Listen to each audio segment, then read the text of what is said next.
Hello students and welcome to my YouTube channel. Today we are going to discuss the third and the last part of chapter number 2, that is Long Walk to Freedom by Nelson Mandela. In the previous two parts you have learnt about the struggle Nelson Mandela and thousands of people of South Africa made to make their nation free. अब आगे के आज के part में हम लोग ये पढ़ने वाले हैं कि नेल्सन मंडेला के लिए फ्रीडम की डेफिनेशन क्या थी, किस तरह की फ्रीडम वो चाहते थे और किस तरह की ड्यूटीज़ की बात उन्होंने की है। यहाँ पर कुछ इंटरेस्टिंग फैक्ट्स बताए हैं नेल्सन मंडेला ने जो लाइफ से रिलेटेड हैं। तो let's start today's session. In life every man has twin obligations to his family, to his parents, to his wife and children, and he has an obligation to his people, his community, his country. तो आप यहाँ देख सकते हैं इस paragraph के अंदर Nelson Mandela ने ट्विन ऑब्लिगेशंस की बात की है। ऑब्लिगेशंस का मतलब होता है ड्यूटीज़, ओके। ऑब्लिगेशन का मतलब होता है ड्यूटीज़। यहाँ नेल्सन मंडेला ने दो ऑब्लिगेशंस, ट्विन मीन्स टू, दो ऑब्लिगेशंस की बात की है। हर इंसान की लाइफ में, हर रिस्पॉन्सिबल इंसान की लाइफ में दो तरह की ड्यूटीज़ होती है। First duty towards his family and second duty towards his country. एक इंसान की लाइफ में जो सबसे बड़ी ड्यूटी होती है वो होती है अपनी फैमिली के लिए, अपने पेरेंट्स के लिए, अपनी वाइफ के लिए, अपने बच्चों के लिए। और जो सेकेंड ऑब्लिगेशन है, that obligation is for country, for community and for his people means citizens of the country, right? तो वैसे ही नेल्सन मंडेला की लाइफ में भी ये दो ऑब्लिगेशंस थी, ये ट्विन ऑब्लिगेशंस थी। he wanted to fulfill his responsibilities of his family as a son, as a father, as a husband, as well as when he realized that his people, the citizens of South Africa, also needed some kind of effort from him, then he realized that he also had some responsibility towards his country and towards his people. तो Nelson Mandela ने भी अपनी उन दो duties को observe किया जो कि उसकी फैमिली के लिए और उसकी कंट्री के लिए थी। आगे हम पढ़ेंगे कि क्या वो अपनी रिस्पॉन्सिबिलिटीज़ को फुलफ़िल कर पाए या कोई स्ट्रगल, कोई ऐसी प्रॉब्लम या कोई हर्डल उनको फेस करना पड़ा उन ऑब्लिगेशंस को फुलफ़िल करने में।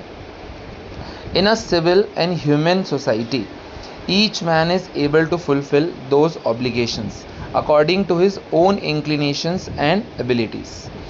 नेल्सन मंडेला कहते हैं कि जो इंसान एक सिविल सोसाइटी में, एक एजुकेटेड सोसाइटी में, एक अवेयर सोसाइटी में, एक इंटीग्रेटेड सोसाइटी में रहता है, उसके लिए अपनी दोनों ऑब्लिगेशंस को फुलफ़िल करना बहुत इजी है, बहुत आसान है। वो अपनी ऑब्लिगेशंस अपनी कम्युनिटी के लिए भी फुलफ़िल कर सकता है, अपने लोगों के लिए भी फुलफ़िल कर सकता है और साथ ही साथ वो अपनी रिस्पॉन्सिबिलिटीज़ और अपनी ड्यूटीज़ को अपनी फैमिली के लिए भी फुलफ़िल कर सकता है। But in a country like South Africa, it was almost impossible for a man of my birth and colour to fulfil both of those obligations. यहाँ पर ये क्यों मेंशन किया गया है but in a country like South Africa? क्योंकि South Africa एक ऐसा टाइम फेस कर रही थी उस टाइम पे जहाँ वहाँ रहने वाले ब्लैक स्किन कलर के लोगों के लिए किसी भी तरह की रिस्पॉन्सिबिलिटी या अपॉर्चुनिटी को फुलफ़िल करना इतना आसान नहीं था। And you know that Nelson Mandela was also born in the same country and in the same colour, in the same community. He was also a black person, वो भी एक ब्लैक कम्युनिटी में पैदा होने वाले इंसान थे, इसीलिए उनके लिए उन ऑब्लिगेशंस को फुलफ़िल करना बहुत ही डिफ़िकल्ट था। ना तो वो अपनी फैमिली के लिए अपनी ऑब्लिगेशंस को अच्छे से फुलफ़िल कर पा रहे थे और ना ही वो अपनी कंट्री के लिए अपनी ऑब्लिगेशंस, अपनी ड्यूटीज़ को फुलफ़िल कर पा रहे थे। In South Africa, a man of color who attempted to live, man of color means black skin color people, who attempted to live as a human being was punished and isolated. South Africa में रहने वाले black skin colour लोगों में से अगर कोई इंसान अपनी उन ऑब्लिगेशंस को और ड्यूटीज़ को as a human being fulfil करने की कोशिश भी करता था तो उसके साथ बहुत बुरा होता था। He was brutally punished and isolated, उसको बहुत बुरी तरह से पनिश किया जाता था। और उसे कौन पनिश करता था? उसे पनिश करते थे वाइट सुप्रीमेसी, वाइट कम्युनिटी वाले लोग उन्हें पनिश किया करते थे। और उसे आइसोलेट भी कर दिया जाता था। आइसोलेट मतलब उसे अपनी फैमिली, अपनी कम्युनिटी, अपने बच्चों, अपनी वाइफ सबसे अलग कर दिया जाता था। In South Africa a man who tried to fulfill his duty to his people was inevitably ripped from his family and his home and was forced to live a life apart, a twilight existence of secrecy and rebellion.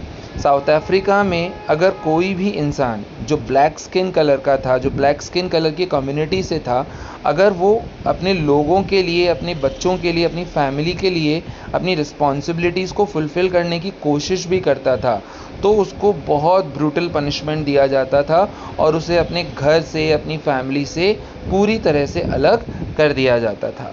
I did not in the beginning choose to place my people above my family, but in attempting to serve my people, I found that I was prevented from fulfilling my obligations as a son, a brother, a father and a husband.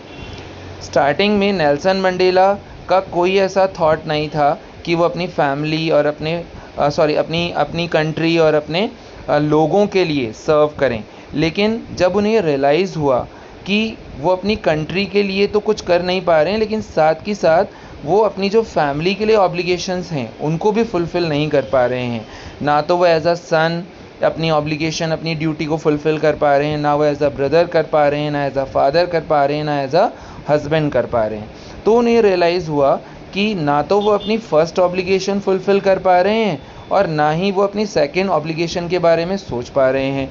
Starting में Nelson Mandela बिल्कुल भी अपनी country और अपने लोगों के लिए नहीं सोचते थे और ना ही कभी अपनी फैमिली के ऊपर अपनी कंट्री और अपने सिटीजन्स को रखते थे। जब उन्हें रियलाइज़ हुआ कि उनकी फ़र्स्ट ऑब्लिगेशन भी फुलफ़िल नहीं हो पा रही है जो कि उनकी फैमिली के लिए थी, तब उनको ये लगा कि शायद he was bound, he was restricted and he was become a slave. उनको एक स्लेव बना दिया गया था, उन्हें रेस्ट्रिक्ट कर दिया गया था, उन्हें अपनी राइट्स से कहीं ना कहीं डिप्राइव कर दिया गया था। तब उन्होंने स्ट्रगल करना स्टार्ट किया। I was born with a hunger to be free, I was born free, free in every way that I could know. When Nelson Mandela was a child, he thought that he was not born with a hunger to be free. Nelson Mandela जैसे जैसे grow up होते गए, definition of freedom उनके लिए बदलता गया।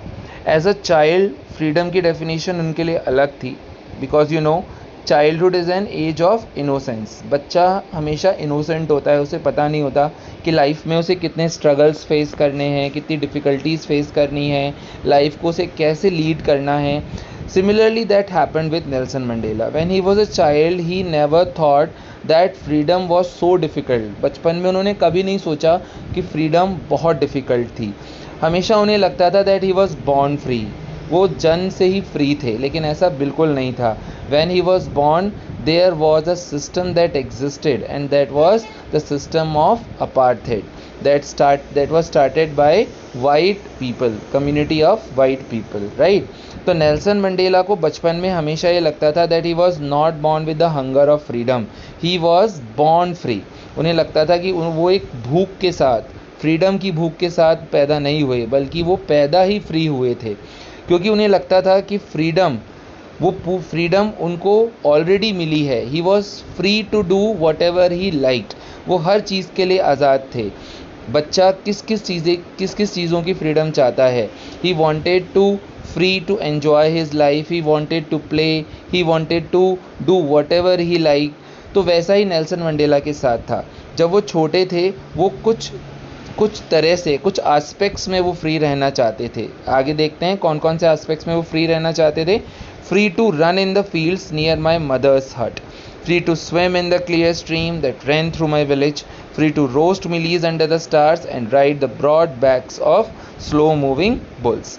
Nelson Mandela wanted to free to enjoy his life. वो अपनी लाइफ को पूरी तरह से एंजॉय करने के लिए फ्री रहना चाहते। तो उन्हें लगता था मैं बिल्कुल फ्री हूँ, मुझे कोई नहीं रोक सकता खेलने के लिए, कूदने के लिए, फील्ड्स में दौड़ने के लिए, अपनी मदर की हट तक, रिवर्स में तैरने के लिए, क्लियर स्काई के नीचे बैठकर मिलीज खाना पकाने के लिए, खाना खाने के लिए, बुल्स के बैक पे बैठकर दौड़ने के लिए। ही thought that he was completely free in his childhood, क्योंकि वो इनोसेंट थे। उस टाइम उन्हें पता ही नहीं था कि साउथ अफ्रीका में किस तरह का स्ट्रगल चल रहा था, लाइफ कितनी कॉम्प्लिकेटेड थी, कितनी डिफ़िकल्ट थी। As long as I obeyed my father and abided by the customs of my tribe, I was not troubled by the laws of man or God. When Nelson Mandela was a child, he always obeyed his father, he always obeyed the custom and cultures of his tribe. और तब तक उन्हें किसी तरह की कोई परेशानी नहीं आई, ना तो उन्हें भगवान की तरफ से कोई परेशानी हुई, ना उन्हें किसी इंसान की तरफ से कोई परेशानी हुई। वो पूरी तरह से फ्री थे, बहुत मज़े से वो अपनी लाइफ को लीड करते थे। बच्चा बचपन में हर तरह के इंस्ट्रक्शंस को बहुत आसानी से मान लेता है, फॉलो करता है, क्योंकि उसको ये समझ नहीं होती कि लाइफ में कितनी डिफ़िकल्टीज़ हैं, कितने चैलेंजेस हैं, कितनी अपॉर्चुनिटीज़ हैं। वैसा ही नेल्सन मंडेला का बचपन था। जब वो छोटे थे वो अपने पेरेंट्स को फॉलो करते थे, उनके इंस्ट्रक्शंस को फॉलो करते थे, अपनी ट्राइब के कल्चर को फॉलो करते थे, and he lived very peacefully. तब तक वो बहुत आराम से रह रहे थे, तब तक उन्हें रियलाइजेशन नहीं था कि वो फ्री हैं या नहीं हैं। It was only when I began to learn that my boyhood freedom was an illusion. अब धीरे धीरे when he had grown to be a teenager, जब वो एक चाइल्ड से एक टीनेजर में कन्वर्ट हुए, ट्रांसफॉर्म हुए, तब उन्हें रियलाइजेशन हुआ कि actually he was not free. और जिस फ्रीडम को वो सोचते थे वो तो एक इल्यूजन था। Illusion means that is not real. Illusion का मतलब होता है जो सिचुएशन रियल नहीं होती है लेकिन हमें लगता है कि वो रियल है। तो बचपन से तो उन्हें हमेशा क्या लगता था, that he was free. But when he became a teenager, when he had grown up, तो उन्हें रियलाइज़ हुआ कि no, I am not actually free. वो फ्रीडम तो केवल एक इल्यूजन था। सही मायने में तो वो ऑप्रेस थे, सही मायने में तो वो एक स्लेव थे। ही वॉज नॉट फ्री, वो फ्री थे ही नहीं। When I discovered as a young man that my freedom had already been taken from me, that I began to hunger for it. जब नेल्सन मंडेला एडल्ट बने, when he transformed into an adult, then he realized that actually he was not free. And once when he realized that he was not free, the hunger of freedom began to exist in him. जैसे ही उनको ये realise हुआ, जब वो adult हुए, उनके अंदर एक समझदारी आई, मेच्योरिटी आई, एक कॉन्शियसनेस आई, उनको लगा कि लाइफ में रियलिटी कुछ डिफरेंट थी, वो सब एक इल्यूजन था, खेलना कूदना फ्री रहना वो एक इल्यूजन था। तब उनके अंदर फ्री होने की जो एक हंगर थी वो कहीं ना कहीं पैदा हो गई। Now he wanted to be free, but still he was just an adult. He was not looking at the duties towards his country and his people. अभी भी वो एक एडल्ट थे और उनके लिए अभी उनकी फर्स्ट ऑब्लिगेशन ज़्यादा ज़रूरी थी, जो उनकी खुद के लिए और खुद की फैमिली के लिए थी। So when he transformed into an adult, he started to think of transitory freedoms. यहाँ पर दो तरह की फ्रीडम्स को मेंशन किया गया है, transitory freedoms and honourable freedoms, और उसके बाद में आती है permanent freedom. As a child आपने पढ़ा that Nelson Mandela thought that he was completely free and he was born free. लेकिन जब वो टीनेजर बने, जब वो टीनेजर से एडल्ट बने, तो उन्हें रियलाइजेशन हुआ that his freedom was just an illusion and he started realising and thinking of his transitory freedoms. तब वो ट्रांजिटरी फ्रीडम्स के बारे में सोचने लगे। ट्रांजिटरी का मतलब होता है टेम्परेरी फ्रीडम, जो परमानेंट नहीं होता है, ठीक है। तो वो अपनी इम्परमानेंट यानी कि टेम्परेरी फ्रीडम्स को सोचने लगे। क्या क्या थी उनकी टेम्परेरी फ्रीडम्स, किस तरह की फ्रीडम्स उन्हें एज एन एडल्ट चाहिए थी। Freedoms of being able to stay out at night, read what I pleased and go where I chose. तो एज एन एडल्ट वो किस मायने में, किस एस्पेक्ट में वो फ्री रहना चाहते थे। He wanted to stay out at night wherever he wanted to B.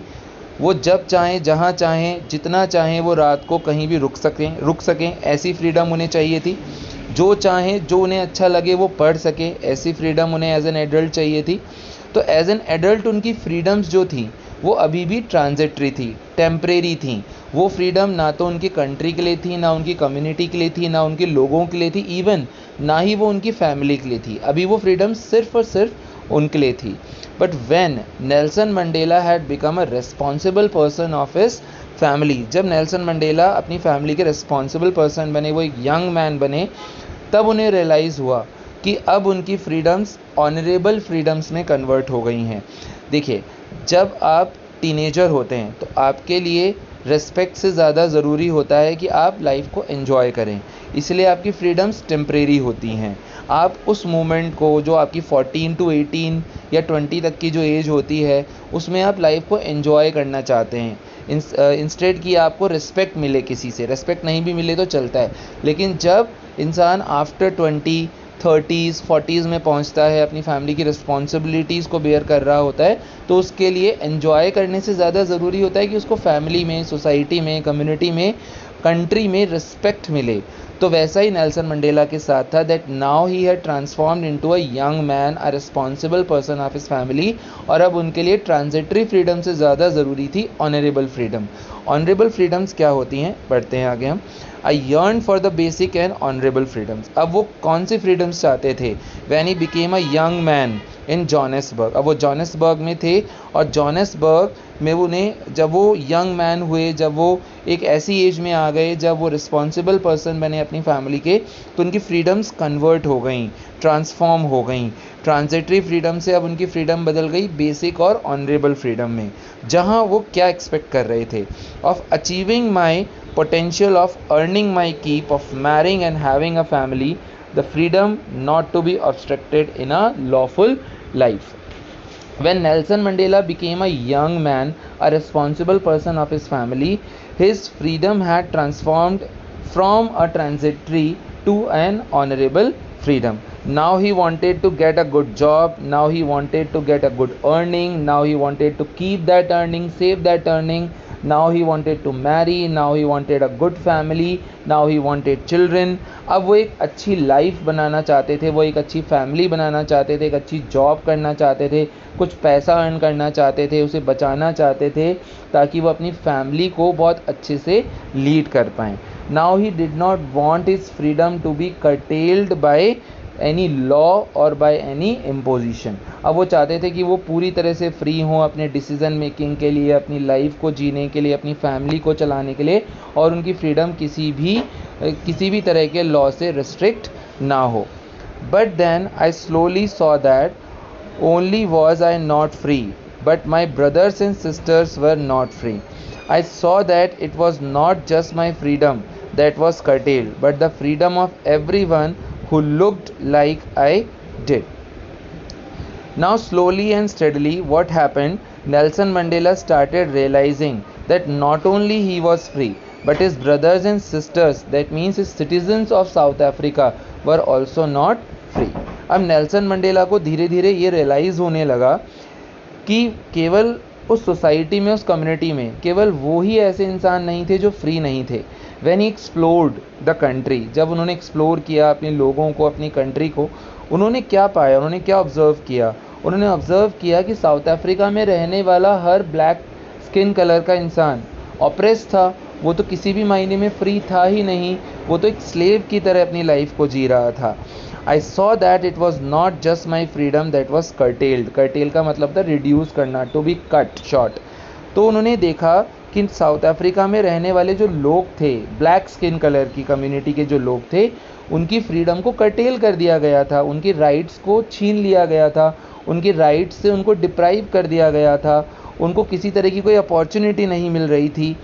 But the freedom of everyone who looked like I did, Nelson Mandela को रियलाइज़ हुआ कि केवल वो ही ऐसे इंसान नहीं थे जिनकी फ्रीडम को काट दिया गया था, छीन लिया गया था, बल्कि ब्लैक स्किन कलर के जितने भी लोग थे उस कम्युनिटी में, उन सबकी फ्रीडम को कर्टेल कर दिया था। किसने कर्टेल किया था? वाइट सुप्रीमेसी के लोगों ने, वाइट कम्युनिटी के लोगों ने। That is when I joined the African national Congress, and that is when the hunger for my own freedom began, the greater hunger for the freedom of my people. ये वो step था, ये वो moment था, ये वो सिचुएशन थी जब नेल्सन मंडेला ने अपनी सेकेंड ऑब्लिगेशन को रियलाइज़ किया। अभी तक नेल्सन मंडेला सिर्फ अपनी फर्स्ट ऑब्लिगेशन को ही सोच रहे थे, that was towards himself, that was towards his family. But when he saw that his people were also not free, जब उन्होंने देखा कि उनके लोग भी आज़ाद नहीं थे, फ्री नहीं थे, तब उन्हें रियलाइज़ हुआ कि उन्हें उनके लोगों के लिए, उनके कंट्री के लिए, उनके कंट्री के सिटीजन्स के लिए भी उनको सोचना पड़ेगा। अब उनकी जो ऑब्लिगेशन थी उनकी फैमिली से ज़्यादा किसकी तरफ शिफ्ट हो गई थी? अपनी कंट्री की तरफ शिफ्ट हो गई थी। अब वो अपने लोगों को और अपनी कंट्री को फ्री कराना चाहते थे। That was this desire for the freedom of my people to live their lives with dignity and self respect that animated my life. अब उनकी सबसे बड़ी जो एवर लास्टिंग डिज़ायर थी उनकी, वो क्या थी?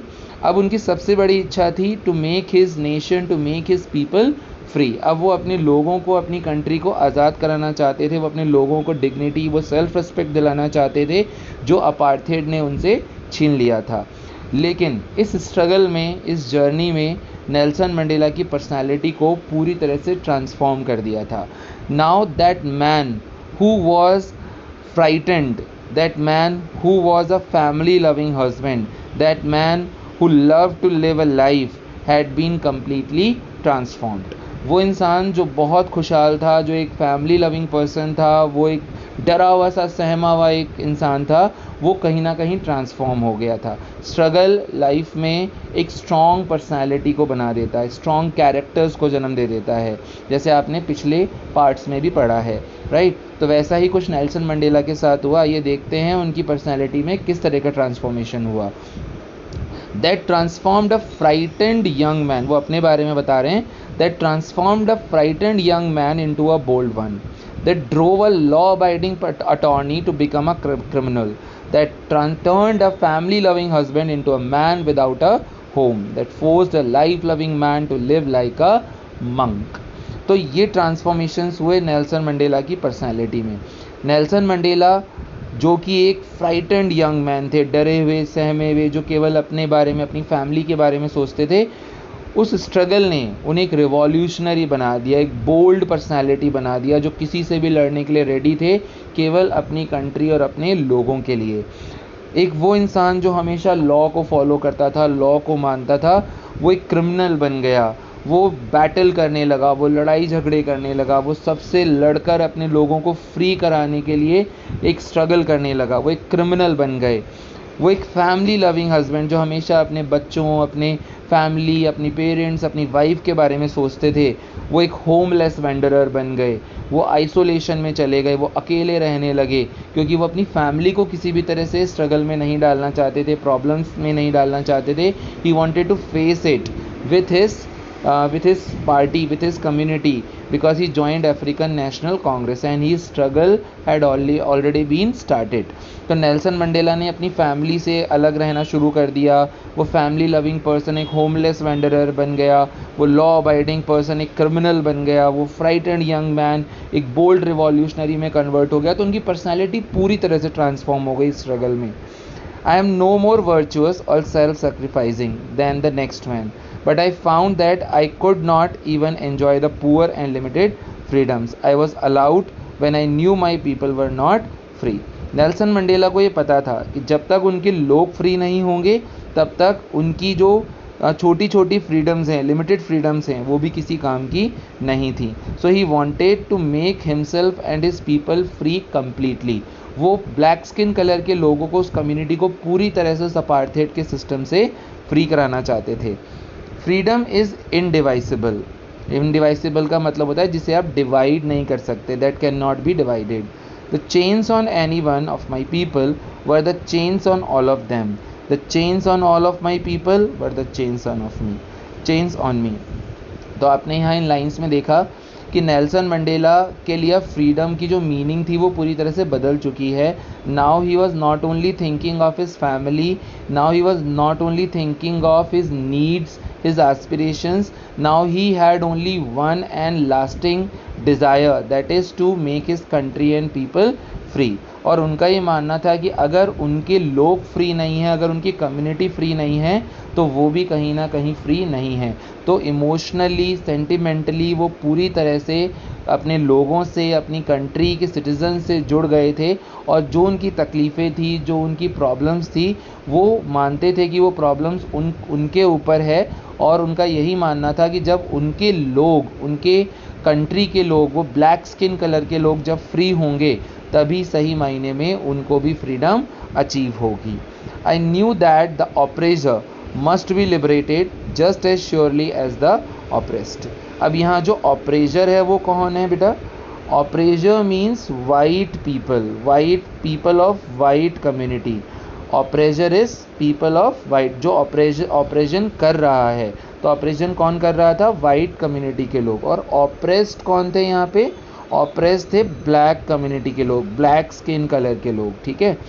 तो उनका ये मानना था, और नेल्सन मंडेला ये अच्छे से जानते थे कि जो ऑपरेसर होता है वो भी कहीं ना कहीं बंधा हुआ होता है, वो भी बाउंड होता है, स्लेव होता है, इंस्ट्रक्टेड होता है, उससे बुरा करने के लिए कहा जाता है, उसे पुश किया जाता है। तो जिस तरह एक ऑप्रेस्ड को ये राइट होता है लिबरेट होने का, फ्री होने का, उसी तरह ऑपरेसर को भी उसके उस क्रूएलिटी से, उस पुअर क्वालिटी से बाहर निकलने की पूरी आज़ादी होनी चाहिए। A man who takes away another man's freedom is a prisoner of hatred. Nelson Mandela always thought that a man who takes away another man's freedom, मतलब जो इंसान किसी की फ्रीडम छीन लेता है एक्चुअली में वो सबसे बड़ा प्रिजनर होता है हेटरेट का। वो उस सोसाइटी के लिए एक सोशल ईविल होता है जिस सोसाइटी में वो रहता है।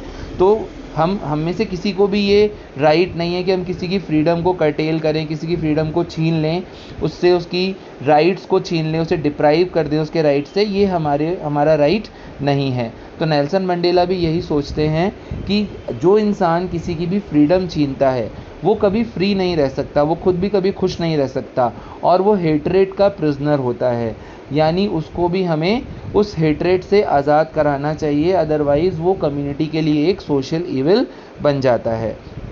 He is locked behind the bars of prejudice and narrow mindedness. एक इंसान ऑपरेसर कब बनता है? जब उसकी सोच बहुत छोटी होती है, जब वो किसी चीज़ को बहुत स्ट्रांगली डिसलाइक करने लगता है, वो किसी चीज़ को मानता नहीं है। मान लीजिए कि मैं किसी एक पार्टी को तो बहुत ज़्यादा सपोर्ट कर रहा हूँ और किसी एक पार्टी को बहुत ज़्यादा डिसलाइक कर रहा हूँ, तो ये मेरा प्रीजुडाइस है उस पार्टी के लिए। मैं उसमें कभी गया नहीं हूँ, मैंने कभी उस पार्टी के साथ काम नहीं किया है, लेकिन क्योंकि लोग कहते हैं, लोगों ने मेरा माइंड वॉश कर दिया है, लोगों ने मुझे समझा दिया है कि वो पार्टी बेकार है, इसलिए मैं मानता हूँ कि वो पार्टी बेकार है। तो वाइट स्किन कलर के लोगों के साथ भी ऐसा ही हुआ था। उनके दिमाग के अंदर ये एक साइकोलॉजिकल इम्पैक्ट था। उनको ये लगने लगा था कि ब्लैक स्किन कलर के लोग उनसे अलग हैं, इसलिए वो उनसे नफ़रत करने लगे, इसलिए वो उनके ऊपर डोमिनेंस करने लगे, इसलिए वो उनको ऑप्रेस्ड करने लगे, और इसीलिए वो ऑपरेसर्स बन गए। तो नेल्सन मंडेला यही मानते थे कि केवल ऑपरेसर की ही गलती नहीं होती, केवल ऑपरेसर ही कल्प्रिट नहीं होता है, ऑप्रेस्ड भी इक्वली कल्प्रिट होता है। अत्याचार करना, गलत करना और गलत सहना दोनों ही इक्वल क्राइम्स हैं, दोनों ही आपकी ह्यूमैनिटी को ख़त्म कर देते हैं। तो ऑपरेसर को भी ये इक्वल राइट होता है कि उसको उस गंदगी से बाहर निकाला जाए, उसे उस सोशल ईविल से बाहर निकाला जाए, अदरवाइज़ वो पूरी कम्युनिटी के लिए बहुत बुरा बन जाता है, पूरी कम्युनिटी को स्पॉइल कर देता है।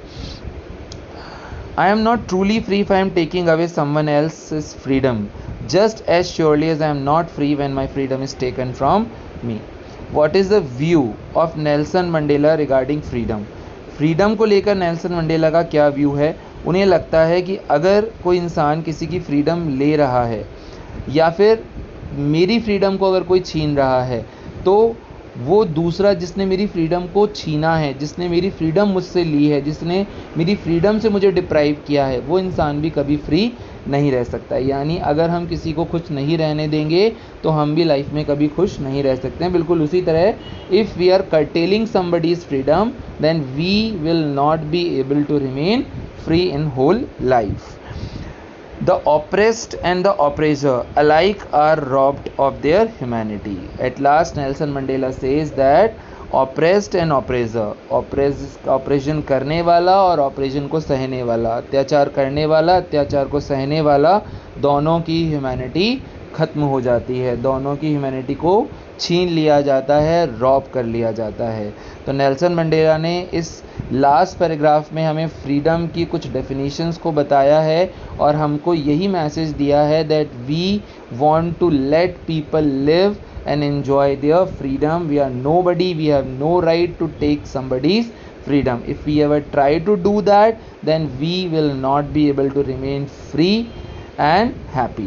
तो यही मैसेज इस लास्ट के पैराग्राफ से हमें मिलता है। अलग अलग पार्ट्स में आपको अलग अलग मैसेजेस के बारे में बताया है। पूरी स्टोरी में आपने इनॉग्रेशन के बारे में पढ़ा, अपार्थाइड सिस्टम के बारे में पढ़ा, नेल्सन मंडेला के स्ट्रगल के बारे में पढ़ा, रिवॉल्यूशनरीज और थाउजेंड्स ऑफ साउथ अफ्रीकन लोग जो रहे, ब्लैक स्किन कलर के लोग जो रहे, उनके स्ट्रगल के बारे में आपने पढ़ा। नेल्सन मंडेला ने अपनी लाइफ में अलग अलग स्टेजेस पे जो फ्रीडम के लिए उनकी डेफिनेशंस बनी, उसके बारे में आपने पढ़ा। As a child he thought that he was free, as an adult he wanted transitory freedom, as a young man he wanted honorable freedom, and then he realized his second obligation, that was towards his country, towards his people and towards his community, and then he joined African National Congress and started to battle to fight against the apartheid system. And finally, with his struggle and the struggle of thousands of South African black skin color people,